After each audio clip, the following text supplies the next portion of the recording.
Bonjour à tous et bienvenue pour cette leçon virtualisée. Nous allons parler aujourd'hui de second régime. Cette notion est souvent mal comprise des pilotes débutants et même confirmée. Cette vidéo a pour but de lever le doute sur certains éléments.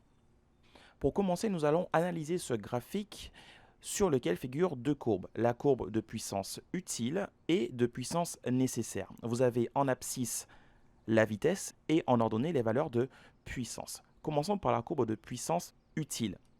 Cette courbe est directement donnée par le constructeur. Elle est représentative du couple que votre moteur est capable de développer en fonction de votre vitesse. Prenons le cas d'une voiture par exemple.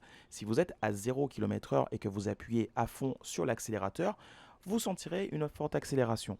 Si cependant vous êtes déjà établi à 140 km/h par exemple et que vous appuyez à nouveau à fond sur l'accélérateur, vous sentirez une accélération qui sera moindre. Votre moteur ne sera pas capable de générer le même couple qu'à 0 km/h. Cette courbe de puissance utile augmente donc fortement à basse vitesse, stagne au fur et à mesure que la vitesse augmente, puis finit par diminuer à haute vitesse. Les deux points auxquels les courbes se croisent représentent la vitesse mini et maxi. La courbe de puissance nécessaire, elle, est représentative de la puissance que vous aurez besoin pour maintenir une certaine vitesse. Vous pouvez constater que cette courbe s'incurve par le bas, puis remonte vers la vitesse maximale de l'avion. Repérons sur ce graphique le point où l'écart entre la puissance nécessaire et la puissance utile est le plus important.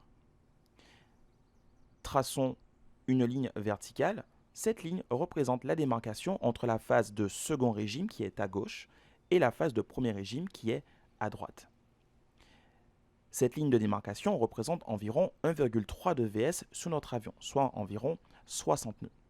Comment interpréter les courbes dans la phase de second régime? Admettons que vous vous êtes mis dans une situation dans laquelle vous avez décollé un tout petit peu trop tôt. 40 nœuds par exemple au lieu de 60. Sous l'effet de votre assiette à cabrer, votre vitesse aura tendance à diminuer. Si jamais votre vitesse diminue, les courbes disent que pour maintenir une vitesse plus faible que celle que vous aviez initialement, il va vous falloir plus de puissance. Cependant, vous êtes déjà à plein gaz. Et de plus, la puissance utile développée par votre moteur diminue.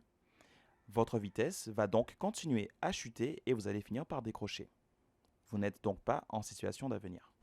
C'est pour cela que la phase de second régime au décollage est absolument à éviter. Soyez sûr d'avoir bien atteint votre vitesse de rotation pour tirer le manche, pas trop fort, pour pouvoir prendre la vitesse et être sûr de sortir de cette phase de second régime.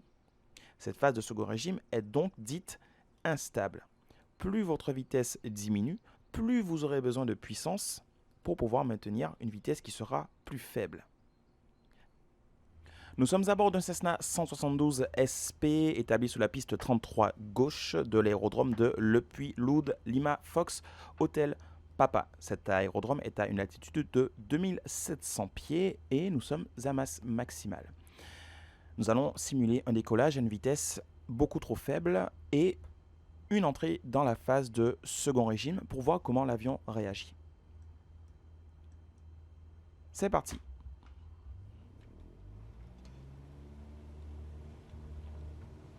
Puissance affichée.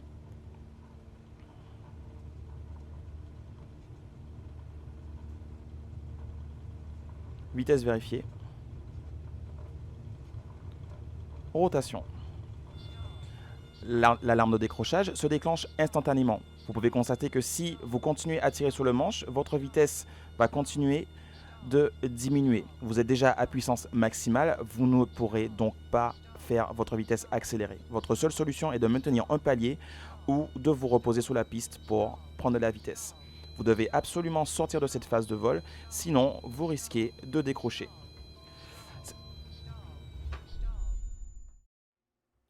Vous l'avez donc compris, la phase de second régime est à éviter lors des phases de décollage. Soyez sûr d'avoir atteint votre vitesse de rotation.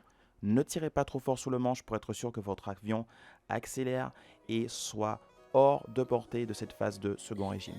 Je vous remercie d'avoir été attentif à cette vidéo. Retrouvez l'intégralité des leçons virtualisées du PPL en cliquant sur le lien Udemy que je vous mets en description de cette vidéo. Soyez prudents et je vous souhaite un agréable vol à tous.